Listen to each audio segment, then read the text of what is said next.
ولنبلونكم بشيء من الخوف والثمرات وبشر الصابرين ইনশাআল্লাহ আমাদের কাছে যে ওয়াদা রাখছেন ইনশাআল্লাহ চেষ্টা করবেন। আমরা শুনে খুব খুশি হইলাম। আমরা সবাই আন্তরিকভাবে আমরা এই দলকে এগিয়ে নেওয়ার চেষ্টা করব এবং দেশকে আমরা সুন্দর একটা স্থানে পৌঁছানোর চেষ্টা করব এবং আমরা চেষ্টা করব, দোয়া করব।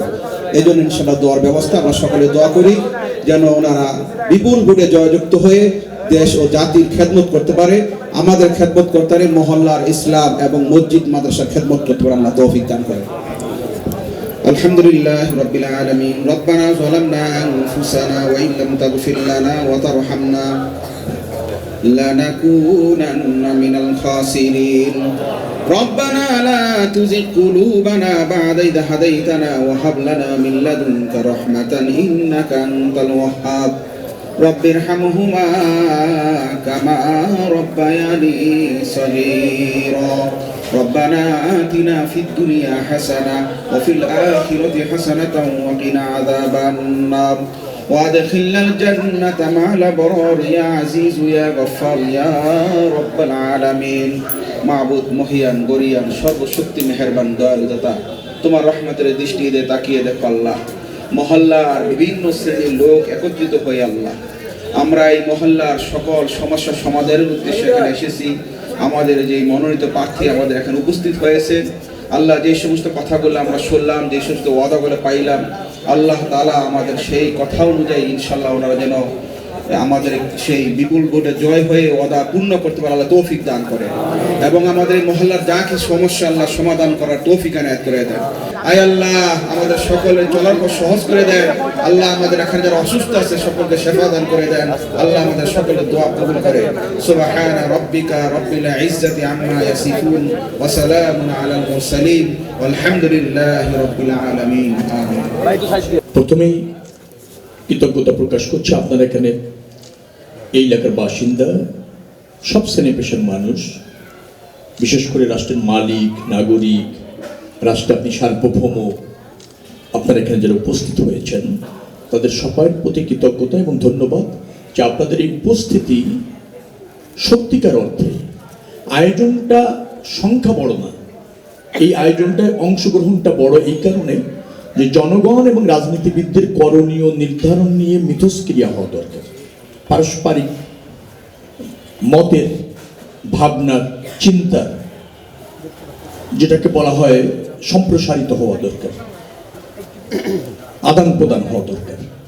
আদান প্রদান হলে যেটা হয় রাজনীতিটা বিশুদ্ধ হয়, দায়বদ্ধ হয়, জনকল্যাণটা ধারণ করতে সুবিধা হয়, সমস্যাগুলি চিহ্নিত করা যায়, সমাধান করা যায়।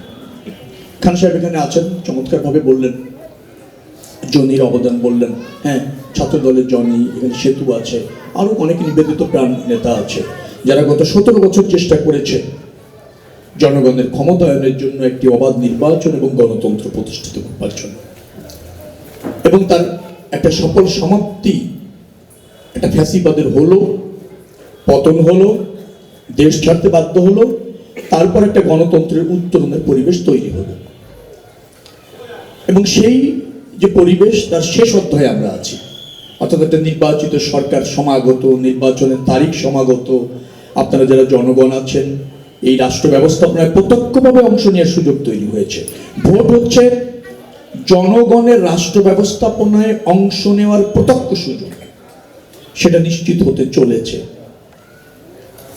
যেহেতু আমি এই এলাকার সন্তান, দুটি সমস্যার কথা বলেছেন, গ্যাস পুরো ঢাকা শহরের সমস্যা, সেটা আমি চিহ্নিতও করেছি, তিতাস গ্যাসের সাথে আলোচনা করেছি কর্তৃপক্ষের সাথে। তারা একটা নির্বাচিত সরকার ছাড়া এটা পারছেন না, কারণ একটা বাজেট দরকার। প্রথমে হচ্ছে নীতিগত সিদ্ধান্ত দরকার যে পাইপলাইনে গ্যাস থাকবে কিনা। আমরা মনে করছি বিএনপি যদি নির্বাচিত হয়ে ক্ষমতায় আসে, পাইপলাইনের মাধ্যমে গ্যাস সরবরাহের যে প্রক্রিয়া, যে অবস্থাটা বিদ্যমান আছে, এটা আমরা রাখতে চাই। তারপর অবারিতভাবে গ্যাস সরবরাহ করবার জন্য কিছু প্রকল্প গ্রহণ করতে হবে, কিছু অর্থ বরাদ্দ করতে হবে। আপনাদের ভোটে যদি নির্বাচিত হয়ে বিএনপি ক্ষমতায় আসে, আমি যদি আপনাদের প্রতিনিধিত্ব করার সুযোগ পাই, সরকার এই সিদ্ধান্ত অবশ্যই নিতে বাধ্য করবে অথবা গ্রহণ করবেই যে পাইপলাইন যেখানে আছে সেখানে গ্যাস থাকবে। থাকার জন্য কি দরকার? গ্যাসটা আছে, সংযোগ আছে, পেমেন্ট করছেন, লাইন আছে, গ্যাস নেই।